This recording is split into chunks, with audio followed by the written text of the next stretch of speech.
గురుగారు, శ్రీరాముడు, శ్రీకృష్ణుడు, శ్యామలాదేవి, నీలాంబరి వీరందరూ కూడా నీలమేఘవర్ణంలో ప్రకాశించడానికి కారణం ఏమిటి? నీలవర్ణం అనేది దేనికి సంకేతం? నీలవర్ణం అనగానే నీల మేఘవర్ణం అనే పదాన్ని మీరు వినియోగించారు. మేఘము, మబ్బులో ఏముంది అన్నారు సి నారాయణ రెడ్డి గారు. శ్రీకృష్ణ శ్యామలాదేవి, శ్రీరామో లలితాంబిక అనే ఒక ప్రమాణం కూడా ఉంది.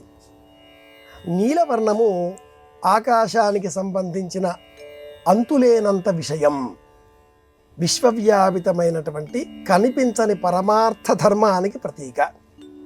ఆకాశంలో మనకు కనిపించే ఈ నీలవర్ణం దుమ్ము ధూళి అనే మనకు చూచేటటువంటి వ్యవహారమే, కానీ ఇది తొలగిస్తే అంతా స్వచ్ఛమైనటువంటి తెలుపు, అంతులేనంత శూన్యం.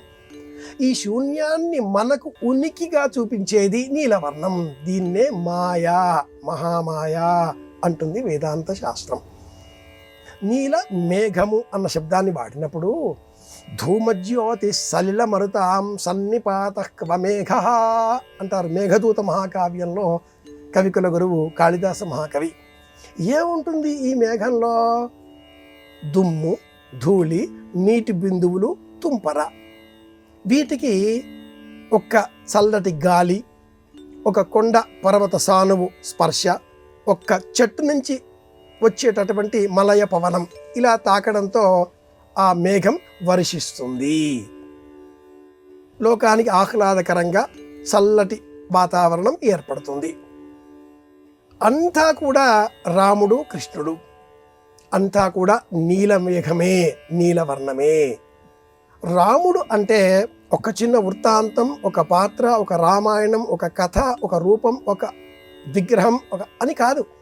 ఒక ధర్మం, ఒక దేశానికి ప్రతీక, ఒక సనాతన ధర్మానికి ప్రతీక, వాస్తవానికి ప్రతీక, ప్రాణానికి ప్రతీక.